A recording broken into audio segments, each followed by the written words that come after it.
नमस्कार दोस्तों, स्वागत है एक बार फिर से आप सभी का एससीएस एकेडमी में। मेरा नाम है पंकज शर्मा और इस क्लास में डिस्कस करता हूं मैं आप लोगों के साथ एमपीपीएससी मेंस के सिलेबस पर।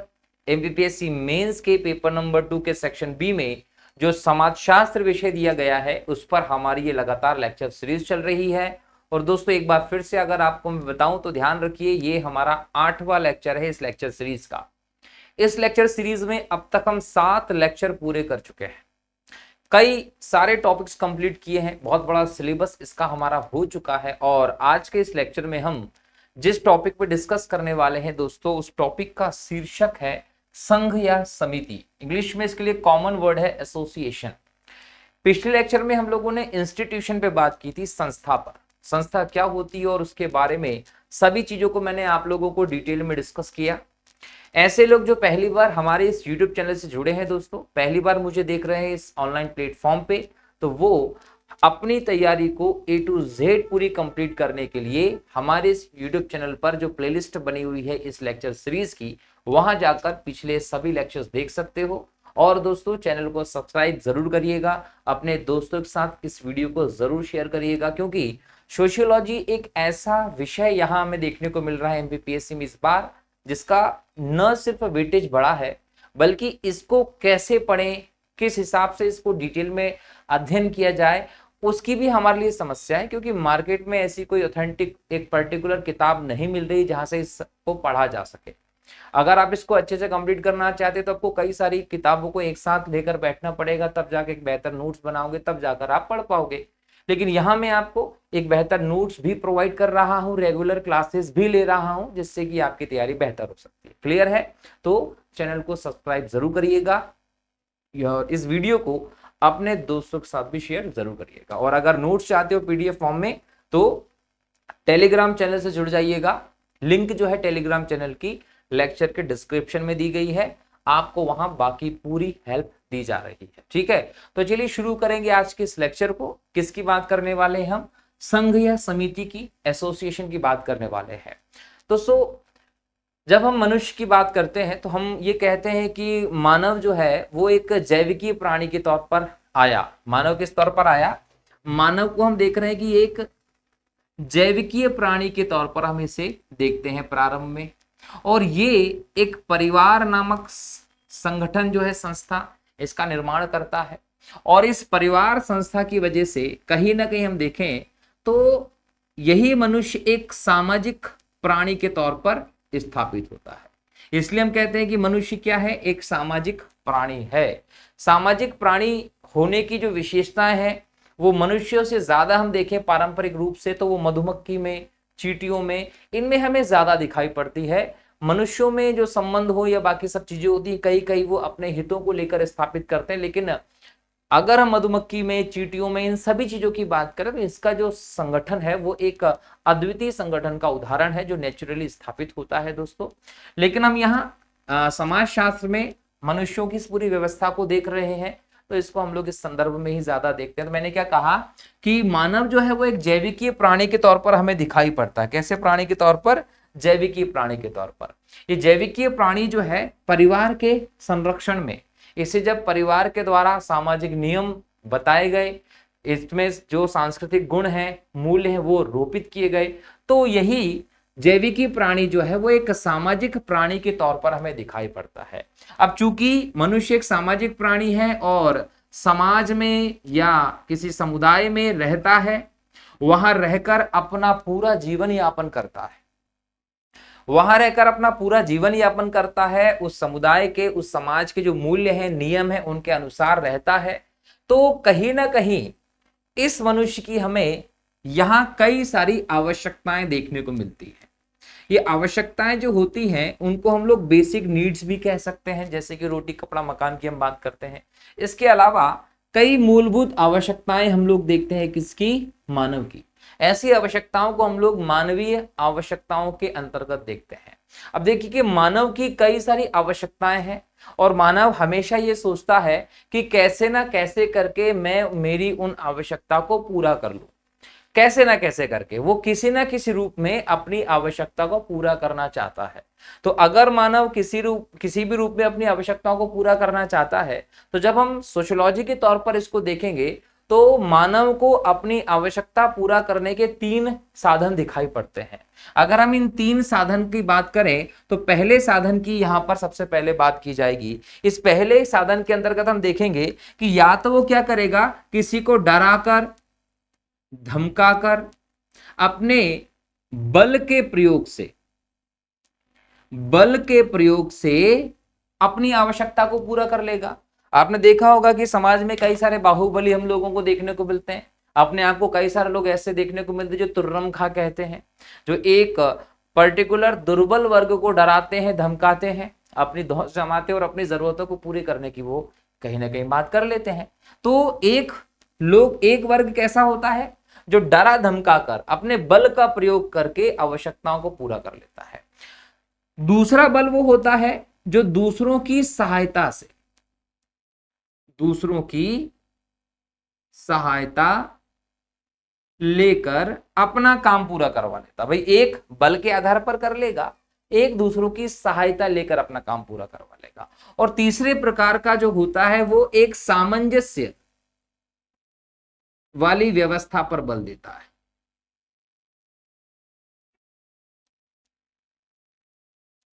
अब ये सामंजस्य वाली बल पर व्यवस्था पर जो बल देता है, ये ऐसा होता है कि अपने आप को किसी समूह का हिस्सा बनाता है, किसी संस्था का हिस्सा बनाता है, या किसी बोल सकते हैं कि समिति या संघ का अपने आप को हिस्सा बना लेता है। और इस समूह के साथ रहते हुए पारस्परिक सहयोग के आधार पर अपनी आवश्यकताओं को पूरा करते हैं।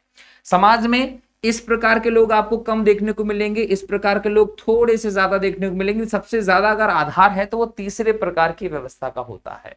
एक बार फिर से मैं आपको समझा देता हूं कि जब हम लोग मनुष्य की बात करते तो मनुष्य क्या है, एक जैविकीय प्राणी के तौर पर मौजूद रहा। परिवार जैसे संगठन के चलते कहीं ना कहीं इसमें सामाजिक गुणों के अलावा सांस्कृतिक मूल्यों का जो हस्तांतरण हुआ, सामाजिक नियमों से इसको रूबरू कराया, तो ये सामाजिक प्राणी के तौर पर स्थापित होता है। ये सामाजिक प्राणी किसी न किसी समाज का, किसी न किसी समुदाय का अंग होता है और उस व्यवस्था में रहते हुए अपनी आवश्यकताओं को पूरा करने का ये प्रयास करता है। अब किसी भी हालत में इसको अपनी आवश्यकताएं तो पूरी करनी ही है। आवश्यकताएं पूरे करने के 3 रास्ते होते हैं। किसी भी मानव को अपनी जरूरतें पूरा करने के 3 रास्ते दिखाई पड़ते हैं। या तो वो किसी को डरा धमकाकर बल के आधार पर अपनी आवश्यकताओं को पूरा कर ले, दूसरा है कि दूसरों की सहायता लेकर उन पर निर्भर रहकर अपनी आवश्यकताओं को पूरा कर सकता है, तीसरा कि वह सामंजस्यपूर्ण व्यवस्था पर बल देगा, एक संगठन के माध्यम से, संस्था के माध्यम से, एक समूह के माध्यम से, एक पारस्परिक सहयोग के आधार पर अपनी आवश्यकताओं को पूरा करने पर वो बल देगा। और तीसरे प्रकार का जो आधार है, यहां हम लोगों को सबसे ज्यादा उपयोग करने वाली व्यवस्था देखने को मिलती है। अधिकतर लोग इस चीज को फॉलो करते हैं और इसी चीज के कारण कहीं ना कहीं हम लोगों को संघ या समिति या एसोसिएशन का अस्तित्व भी दिखाई पड़ता है। तो आपको यहां समझ में आ गया होगा कि एसोसिएशन या संघ बनाने का जो आधार है वो क्या रहा है, वो कहीं ना कहीं मानव ने अपनी आवश्यकताओं को पूरा करने के लिए बनाया है। तो अब एग्जाम में आप लोगों से क्या पूछेगा, एग्जाम में आप लोगों से पूछेगा कि संघ या समिति का अर्थ क्या होता है। अब अगर आपसे संघ या समिति का अर्थ पूछा तो आप क्या बताएंगे कि किसी निश्चित उद्देश्य को लेकर सहयोग के आधार पर एक संगठन का निर्माण होता है।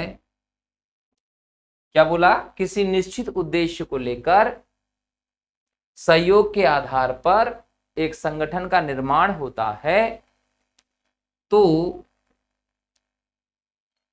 व्यक्तियों के इस संगठन को ही संघ या समिति कहते हैं। आई बात समझ में?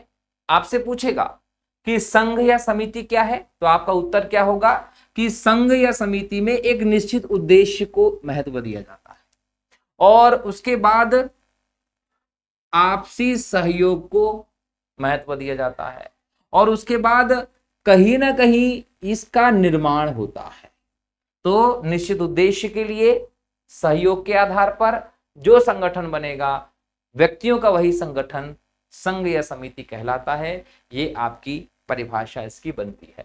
तो एग्जाम में जब भी यहां से क्वेश्चन आए तो एज इट इज आप लिख दीजिएगा, कोई दिक्कत आपको नहीं आने वाली है। 2 अंक का प्रश्न होगा, पूरे के पूरे 2 अंक आपको मिल जाएंगे। नेक्स्ट हम देखें कि ये तो हमने संघ या समिति का अर्थ निकाला। अलग अलग समाजशास्त्रियों ने भी समय समय पर संघ या समिति को परिभाषित किया है। अब इन्होंने जो इसको परिभाषित किया उसमें सबसे पहले हम बात करेंगे मैकाइवर तथा पेज की। मैकाइवर तथा पेज ने कहा कि एक संघ या समिति व्यक्तियों का कोई भी वह समूह है जो किसी सामान्य उद्देश्य को प्राप्त करने के लिए संगठित होता है। क्या बोला गया यहां पर? सामान्य उद्देश्य। मैंने बोला था ना कि अगर संघ बन रहा है तो कोई एक निश्चित उद्देश्य होगा, कोई निश्चित उद्देश्य होगा, याद रखिए। और इसको सामान्य उद्देश्य क्यों बोला गया? जितने भी व्यक्ति उस संगठन का, उस संघ का सदस्य बनते हैं, उस संघ या समिति के जितने भी व्यक्ति सदस्य बन रहे हैं, सबका एक उद्देश्य होगा, वो एक ही उद्देश्य के लिए काम करेंगे। जैसे मैं बात करूं कि ऑटो रिक्शा चलाने वाले हैं, अब ऑटो रिक्शा चलाने वालों का अपना एक संघ होता है। अब ये ऑटो रिक्शा जितने भी लोग चला रहे हैं, सबका एक ही कहीं ना कहीं बोल सकते उद्देश्य है, क्योंकि सभी का काम क्या है? ऑटो रिक्शा चलाना है। वैसे हम लोग बोलते हैं कूली, जो आपको कूली दिखाई पड़ेंगे, कूलियों का संघ होता है। अब ये कूली का जो संघ होता है, इन सभी के एक उद्देश्य होते हैं, समान उद्देश्य के लिए काम करते हैं। वैसे आपने बोला किसान यूनियन, किसान संघ का आपने नाम ले लिया, तो ये किसानों के समान हितों के लिए, उद्देश्य के लिए काम करेगा। ऐसे आपने सुना होगा कि मजदूर संघ होता है, ये मजदूरों के हितों को लेकर उद्देश्य बनाकर काम करेंगे। इसका मतलब है कि जो भी संघ समूह समिति बनती है वो एक समान उद्देश्य के लिए बनाई जाती है। उसमें जितने भी व्यक्ति शामिल होते हैं, सभी का एक सामान्य एक उद्देश्य होता है। मॉरिंग गिन्सबर्ग जो है, उन्होंने क्या कहा, किसी निश्चित उद्देश्य या उद्देश्यों को पूरा करने के लिए जब कुछ व्यक्ति सहयोग के आधार पर संगठन की रचना करते हैं तो उसे हम संघ या समिति कहते हैं। तो यहां पर भी एक निश्चित उद्देश्य की बात की जा रही है। तो दोनों की दोनों परिभाषाएं जो मैंने आप लोगों को बताई हैं, कि दोनों परिभाषाएं याद कर लीजिएगा, रट लीजिएगा इनको। और दोनों ही परिभाषा में संघ बनाने के लिए जो मूलभूत आधार माना गया है, वो मूलभूत आधार माना गया है कोई सामान्य उद्देश्य। किसी उद्देश्य को लेकर ही संघ या समितियों का निर्माण किया जाता है। और अगर एक शब्द में इसको देखें तो ये लोगों का समूह होता है, संगठन होता है। अब इसकी विशेषताएं हम लोगों को पता होना चाहिए। आपने अपने जीवन में अलग अलग प्रकार के संघ या समिति के बारे में देखा होगा। भारत के संविधान के आर्टिकल नंबर 19 को जब आप पढ़ते हैं तो यहां भी आपको संघ और समिति बनाने की स्वतंत्रता दी गई है, लेकिन वो संघ और समिति जो होती हैं वो एक कानून के या मर्यादा के दायरे में लेकर ही बनाए जा सकते हैं। उन पर युक्त प्रतिबंध लगाए गए हैं, मतलब नियमों के अधीन रहकर आप किसी भी स्तर पे जाइए, संघ या समिति का निर्माण कर लीजिए, बस संविधान का उल्लंघन नहीं होना चाहिए। वो संविधान के खिलाफ कोई व्यवस्था नहीं स्थापित की जा सकती है। तो भारतीय संविधान के आर्टिकल नंबर 19 में इसको लेकर पर्याप्त स्वतंत्रता दी है। तो संघ या समिति की हम अगर पहली विशेषता देखें तो सबसे पहली विशेषता तो यही हो जाती है दोस्तों कि यह संविधान सम्मत व्यवस्था है। ये ऐसी व्यवस्था है जिसको भारत के संविधान ने व्यक्ति के मौलिक अधिकार के तौर पर मान्यता दी है। मतलब आपका ये फंडामेंटल राइट है कि अगर आपको लगता है कि कुछ लोगों को मिलकर एक पर्टिकुलर उद्देश्य के लिए एक संघ या समिति बनाने की जरूरत है तो भारतीय संविधान के आर्टिकल नंबर 19 के अंतर्गत आप वो संघ या समिति बना लेते हैं, लेकिन इस पर जो युक्त युक्त निर्बंधन लगे हुए हैं उनका आधार यही है कि किसी भी लेवल पर आपका संघ या संगठन जो भी आप बनाते हैं वो संविधान के खिलाफ नहीं होना चाहिए, संविधान की भावना का उल्लंघन करने वाला नहीं होना चाहिए। ठीक है, तो आप बना सकते हैं। तो ये संघ या समिति की सबसे बड़ी विशेषता है। इसके बाद हम इसकी और विशेषताओं को देखें तो ये व्यक्तियों का मूर्त संगठन है। देखिए दो चीजें देखने को मिलती है, मैंने पहले भी बात की है, या तो कोई चीज अमूर्त होती है या कोई चीज मूर्त होती है। मूर्त का मतलब ऐसा है जिसको देखा जा सकता है, जिसको छुआ जा सकता है। ठीक है, अमूर्त का मतलब है जिसको देखा नहीं जा सकता, महसूस किया जा सकता है। तो मूर्त और अमूर्त दो व्यवस्थाएं आपको देखने को मिलती हैं। लेकिन यहां पर मैंने क्या कहा कि संघ एक ऐसी व्यवस्था है या समिति एक ऐसी व्यवस्था है जिसको आप मूर्त व्यवस्था के तौर पर देखते हैं। एक समिति जो बनाई जाती है वो किसी न किसी नाम से बनाई जाती है, किसी न किसी उद्देश्य को लेकर बनाई जाती है, और उसमें जितने भी सदस्य होते हैं वो सब मौजूद होते हैं, प्रत्यक्षता अप्रत्यक्षता उसके सदस्य हो सकते हैं, उसके सदस्य से बाहर हो सकते हैं। मतलब ये देखी जाने वाली व्यवस्था के तौर पर आपको देखने को मिलेगी। तो हम यहाँ क्या कहेंगे कि संघ या समिति का जो स्वरूप होता है वो मूर्त स्वरूप होता है, जो व्यक्तियों को मिलकर बनने वाली मूर्त संगठन के तौर पर संघ को परिभाषित करती है। दोस्तों इसके बाद हम बात करेंगे कि निश्चित उद्देश्य। मैंने कहा था आप लोगों को कि अगर आप किसी संघ या समिति का निर्माण कर रहे हैं तो उसको निर्माण करने से पहले जो सबसे पहली उसकी जो जरूरत देखी जाती है वो जरूरत होती है कि आपका उद्देश्य क्या है। जब तक आप कोई उद्देश्य नहीं बनाएंगे तब तक आप किसी संघ को बनाने का आधार नहीं तैयार कर सकते। मतलब बिना उद्देश्य के संघ नहीं बन सकता। आप पहले कोई उद्देश्य बनाएंगे, फिर उस उद्देश्य को सभी लोगों से शेयर करेंगे, सभी उस पर एकमत हो जाएंगे कि नहीं भाई ऐसा होना चाहिए, तो वो उद्देश्य सभी का समान उद्देश्य हो जाएगा, और फिर सभी लोग मिलकर एक संघ बना लेंगे जो एक सामूहिक संगठन के तौर पर आपको देखने को मिलेगा। तो यहां पर संघ जो है वो एक निश्चित उद्देश्यों को लेकर बनाई जाने वाली व्यवस्था हम लोगों को समाज में देखने को मिलती है। इसके बाद देखिए कि विचार पूर्वक स्थापना। विचार पूर्वक स्थापना का मतलब समझिए कि संघ अगर आपको बनाना है या किसी समिति का निर्माण आपको करना है तो पहले आप उस पर पूरी तरीके से विचार करेंगे, लक्ष्य तय करेंगे, उद्देश्य निर्धारण करेंगे, उसका नाम तय करेंगे, सदस्यता की क्या प्रक्रिया होगी वो प्रक्रिया तय करेंगे, सदस्य कितने होंगे वो तय करेंगे। ये सारे के सारी चीजें तय करने के बाद, मतलब पूरे विचार करने के बाद ही आप कहते हैं कि भाई संघ बन रहा है। तो ये विचार करके स्थापना की जाने वाली व्यवस्था के तौर पर आप संघ को देखते हैं। ऐच्छिक सदस्यता, यदि कोई संघ आपको देखने को मिल रहा है तो कोई व्यक्ति इसका सदस्य बन भी सकता है और कोई व्यक्ति इसका सदस्य हट भी सकता है। तो हट भी सकता है और बन भी सकता है। किसी भी स्थिति में कोई संघ या समिति जो है उसमें ऐसे नियम नहीं देखे जाते कि भाई तुमको इसका सदस्य बनना ही पड़ेगा। जरूरी नहीं कि बनना ही पड़ेगा, किसी को नहीं बनना है, किसी को हटना है तो उसको ये एक खुद की इच्छा पर निर्णय छोड़ दिया जाता है। किसी कोई सदस्य बनना चाहे तो बने, नहीं बनना चाहे तो न बने।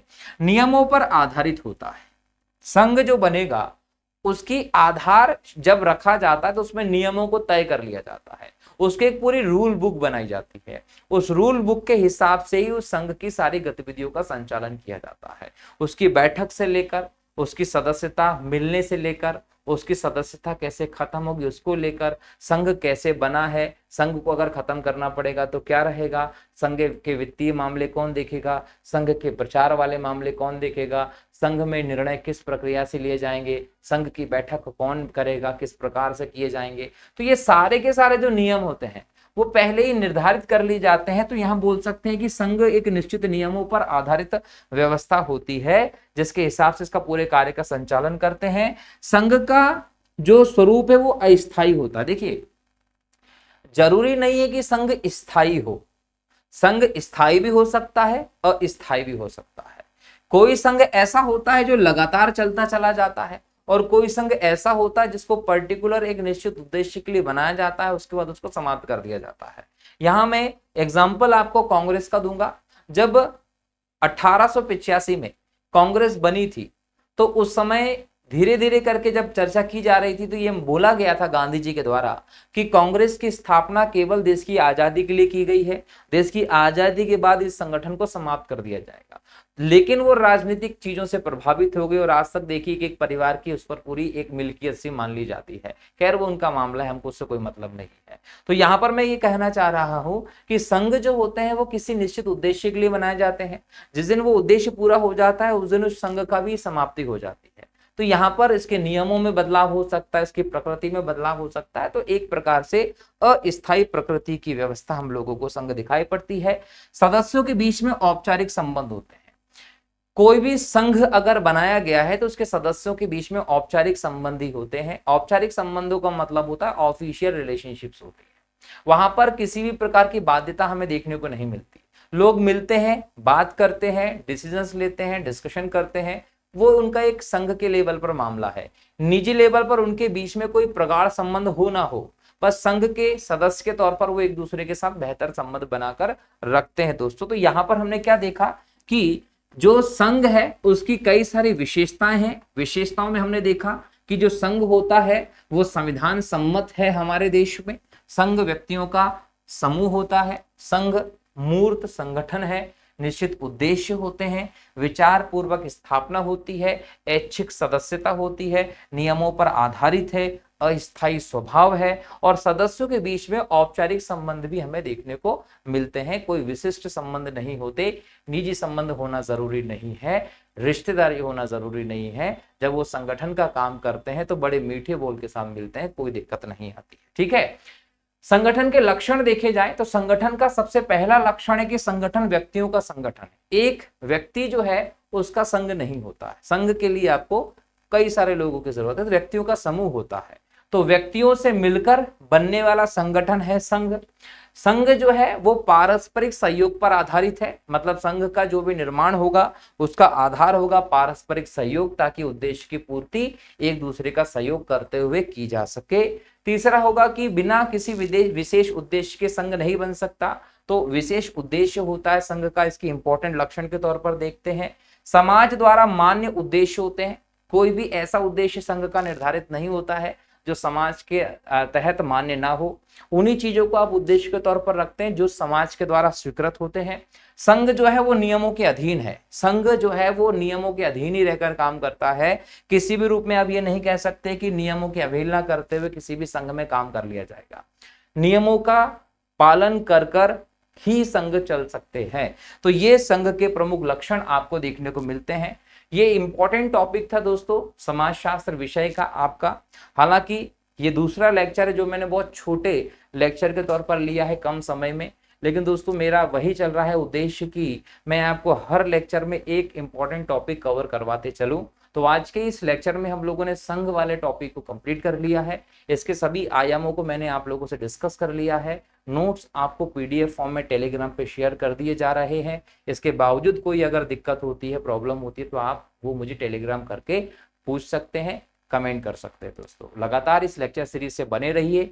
ज्यादा से ज्यादा लोगों को हमारी इस लेक्चर सीरीज से जोड़िए दोस्तों, ताकि सबको इसका फायदा मिले। और हाँ, मेहनत बहुत लगती है लेक्चर बनाने में। आपको सिर्फ देखना है, देखकर प्रिपेयर करना है। अगर आप चाहते हैं कि और मोटिवेशन के साथ और बेहतर लेक्चर में आपके सामने लेकर आऊं, तो प्लीज चैनल को सब्सक्राइब जरूर करिए, कमेंट जरूर करिए और अपने दोस्तों के साथ शेयर भी करिए। ठीक है, मिलता हूं अगले लेक्चर में नए टॉपिक के साथ। तब तक के लिए बहुत बहुत शुक्रिया दोस्तों। जय हिंद, जय भारत, वंदे मातरम दोस्तों। जय श्री राम।